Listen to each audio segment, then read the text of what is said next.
Hi మా. ఈరోజు ఒక ఇంపార్టెంట్ టాపిక్తో మీ ముందుకు వచ్చాను, బాబుతో. సరేనా నాన్న? మనకేంటి అంటే మొన్న ఒక కొడుకుని ఇంట్లో ఉంచుకోవాలి వద్దని ఒక వీడియో చేశా. దానికి చాలామంది రెస్పాండ్ అయ్యారు. ఓకే. దాంట్లో ఒక క్వశ్చన్ ఏంటి అంటే చాలామంది అడిగారు, వాళ్ళకి కూడా తర్వాత ఆన్సర్ ఇద్దాము. ఒక ఆవిడ, నేను సింగిల్ మదర్ని అంటే విడోని, ఓకే. నాకు ఒకడే బాబు మేడం, పెళ్లి చేయాలి, ఇప్పుడు పెళ్లి చేయాలంటే భయంగా ఉంది, నేను వాళ్ళ దగ్గర ఉండాలా బయట ఉండాలా అని అడిగింది. ఓకే. నీ సజెషన్ ఏంటి?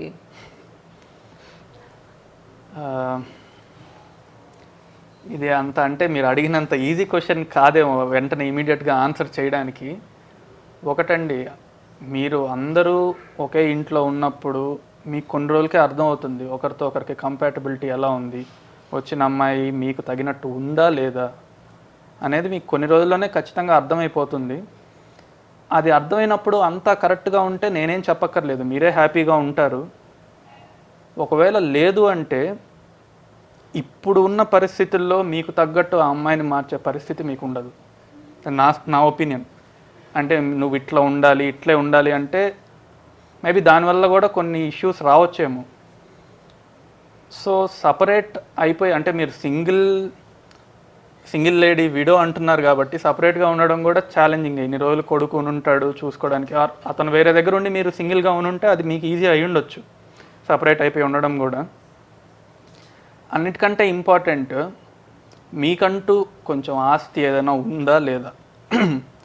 ఉండి మీరు సపరేట్గా ఉండగలిగితే అంతకంటే బెటర్ ఏం లేదు. అప్పుడప్పుడు వచ్చి వెళ్తూ ఉంటారు, మిమ్మల్ని చూసి మీకు రావాల్సిన రెస్పెక్ట్ మీకు వస్తుంది, హ్యాపీగా ఉంటుంది. అలా కాకుండా నేను ఉండలేను ఒక్కదాన్నే, నేను కొడుకు మీదే డిపెండెంట్ అంటే ఇందాక చెప్పిన ఆ కంపాటబిలిటీ ఇష్యూ పోను పెరుగుతుంది ఖచ్చితంగా.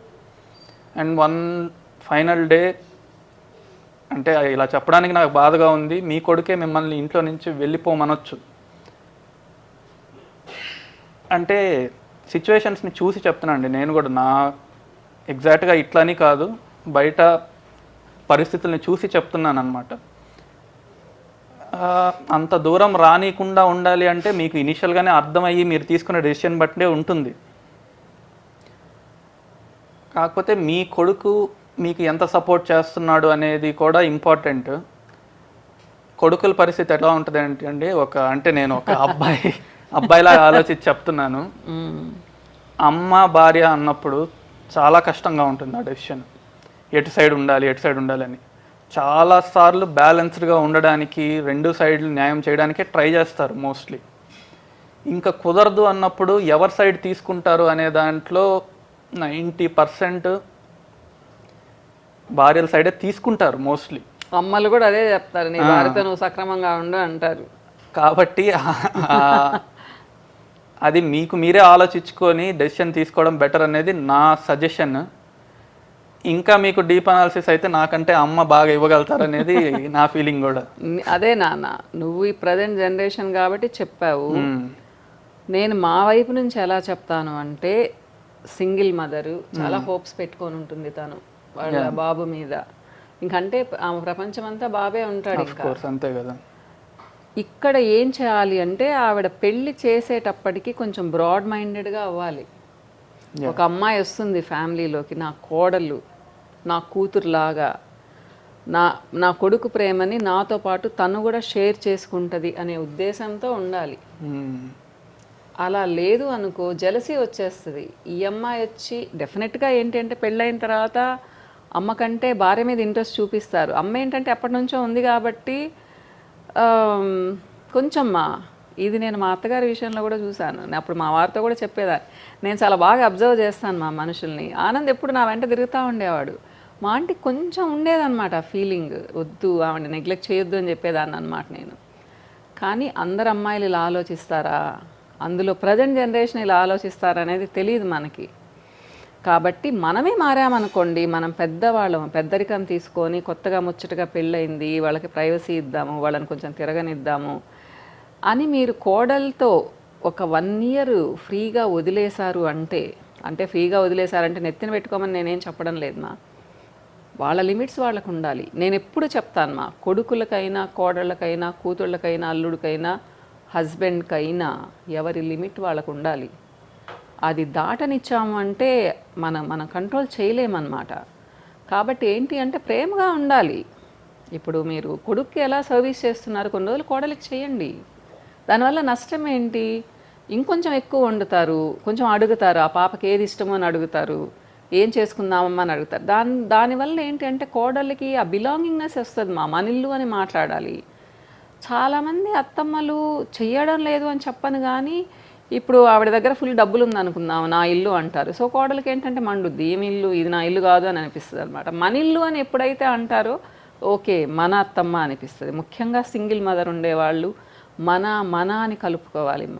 కొడుకు మీవాడే. ఇప్పుడు మావాడు సింపుల్గా చెప్పాడు, ఒక్కోసారి ఇదైపోతే అమ్మనే బయటకు పంపించమంటారు అని చెప్పేసి. ఎందుకంటే ఆప్షన్ ఉండదు, అది తప్పు కాదు. ఇప్పుడు ఎందుకంటే భార్యను బయటకు పంపించలేరు కదా, అందరు తిడతారు, అమ్మనే దూరంగా పెడతారు. పెట్టి అమ్మ నువ్వు ఇక్కడ ఉండు నేను చూసుకుంటానని చెప్తారు అనమాట. ఇంకా ఆప్షన్ ఏముంటుంది పాపం అబ్బాయిలకి చెప్పండి. సో కలిసి ఉండాలి అంటే నేను ఏం చెప్తానంటే, మనం పెద్దవాళ్ళం కాబట్టి మనం కొంచెం అడ్జస్ట్ అయిపోదామ్మా. మెయిన్ మన అనుకుందాము.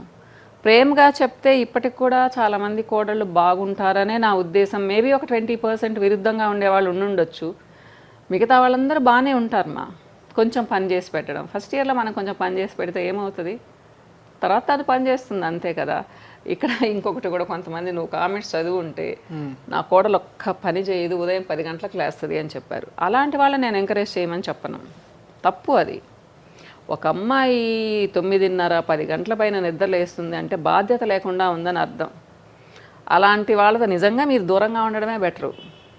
కలిసి ఉండాల్సిన అవసరమే లేదు అసలు. ఎందుకంటే సోమరిపోతులు వాళ్ళు, బద్ధకిష్టులు, మీకు చిరాకు వస్తుంది తర్వాత. అసలు పనంతా మీరే చేయాల్సి వస్తుంది. వాళ్ళు అస్సలు ముట్టుకోరు, రేపు బిడ్డలు పుట్టినా కానీ మీ మొహాన్ని వదిలేస్తారు. అలాంటప్పుడు మీరు సింగిల్గా ఉండి ఎంజాయ్ చేయొచ్చు కదమ్మా. అంటే ఏం ఎంజాయ్మెంట్ అంటారేమో, మీకు నచ్చిన బుక్స్ చదువుకోవచ్చు, ఆశ్రమాలకు వెళ్ళొచ్చు, ఓల్డ్ ఏజ్ హోమ్స్కి వెళ్ళొచ్చు, గుళ్ళకి వెళ్ళొచ్చు, గోపురాలకు వెళ్ళొచ్చు, ఒక ట్రిప్కి వెళ్ళొచ్చు. మీ దగ్గర డబ్బులు ఉన్నాయనుకోండి, ఏమ్మా కొడుకుని కోడలు అంటి పెట్టుకొనే ఉండాలా? మన ప్రపంచం మనకు సపరేట్గా ఉండకూడదా? ఆలోచించండి, భయపడకండి. కొడుక్కి చక్కగా పెళ్లి చేయండి, 1 ఇయర్ చూడండి. మా వాడు చెప్పినట్టు అడ్జస్ట్ అవ్వగలిగారా ఉండండి, లేదా సపరేట్గా ఉండండి, లేదా వాళ్ళని సపరేట్గా పంపించండి. ఒక చిన్న క్లారిటీ అండి, మా మదర్ చెప్పేది వర్కింగ్ కాకుండా ఇంట్లోనే ఉండే హోమ్ మేకర్ వైఫ్స్ గురించి, హోమ్ మేకర్ వాళ్ళ గురించి. అంటే ఇప్పుడు కొంతమంది వర్క్ చేసి నైట్ షిఫ్ట్లు చేసి పొద్దున్నే 9కి 10కి కాకపోతే 11 గంటలకు కూడా లేస్తారు. వాళ్ళ గురించి కాదు, ఏ పని చేయకుండా ఇంట్లో కూర్చొని 10 గంటలకు లేచే వాళ్ళ గురించి. మళ్ళీ ఆబ్వియస్ గా వాళ్ళందరూ ట్రిగర్ అవుతారు కదా, అందుకని నాకు ఐడియా రాలేదు, అట్లా ఐడియా రాలేదు. నేనేంటంటే హౌస్ వైఫ్స్ గురించి మాట్లాడుతున్నాను. హౌస్ వైఫ్ కంటే ఇంట్లో పనే కదా ఉంటుంది ఎక్కువ. మామూలుగా ఈ జనరేషన్లో వాళ్ళు 8, 8:30, 9 లోపల లేవడం మామూలే. కానీ మరి కొంతమంది రాసున్నారు, నాన్న 10, 11కు లేస్తుంది మా కోడలు అని చెప్పేసి. అంటే వాళ్ళని నువ్వు అంటే మనం ఇప్పుడు కామెంట్స్ లో అవన్నీ అడగలేము, కానీ ఈ క్వశ్చన్ అయితే ఖచ్చితంగా అడగాలి. వాళ్ళు వర్కింగ్ కాదు, ఎందుకంటే ఒక పని కూడా చేయరని చెప్పి రాస్తున్నారు. ఒక పని కూడా నా మీద వదిలేస్తారు అని చెప్పేసి. అట్లాంటప్పుడు నో కామెంట్స్. అట్లా అన్నమాట. సో అంటే పిల్లల్ని దూరంగా పెడితే ప్రేమలు లేవనేం కాదమ్మా కదా. ఇప్పుడు పక్కనే ఇల్లు తీసుకొని కూడా ఉంటారు కొంతమంది, వాకబుల్ డిస్టెన్స్లోనే. దానివల్ల నష్టం ఏంటి కదా. మనకేదో 70 ఏళ్ళు దాటిన తర్వాత ఒక్కళ్ళు ఉండలేము, అప్పుడు ప్రాబ్లం. కానీ 50స్లో ఉన్నప్పుడు హ్యాపీగా ఉండొచ్చుమా. లేదు అంటే అడ్జస్ట్ అవ్వాలి. పిల్లల్ని అడ్జస్ట్ అవ్వమని ఎక్కువగా అనకండి, పెద్దవాళ్ళు ఫస్ట్ అడ్జస్ట్ అవ్వండి, చూడండి 1 or 2 years. లేదు అంటే అప్పుడు డెసిషన్ తీసుకోండి. వచ్చిన కాడ నుంచి నా కోడలు ఇట్లా చేయాలి అట్లా చేయాలి అని ఎక్స్పెక్టేషన్స్ వద్దు. పాపం కోడల మీద చెడు ఉద్దేశాలు కూడా వద్దు. చాలామంది అమ్మాయిలు మంచి ఉద్దేశంతోనే పెళ్లి చేసుకొని వస్తారు. మనం కొంచెం పెద్దరికం చూపించి అత్తరికం చూపించి వాళ్ళని దూరం చేసుకుంటాం మనం. లేదు నువ్వు కూడా నాకు చాలా ఇష్టము, నా కొడుకులాగా నువ్వు కూడా నాకు చాలా ఇష్టము అని మీరు చెప్పగలిగితే కోడళ్ళు చాలామందే బాగుంటారు అనుకుంటాను. ఏమంటావు నాన్న? డెఫినెట్గా బాగుంటారు.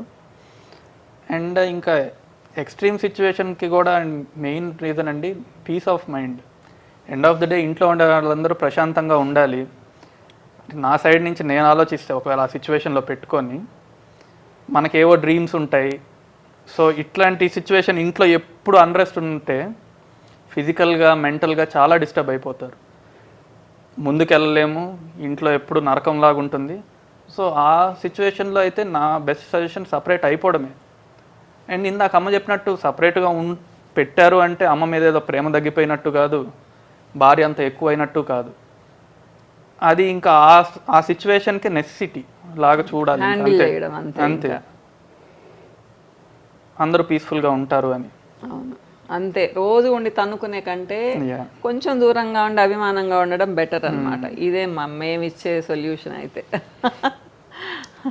ఓకే అమ్మా, బాయ్, మళ్ళీ కలుద్దాం. బాయ్ అండి.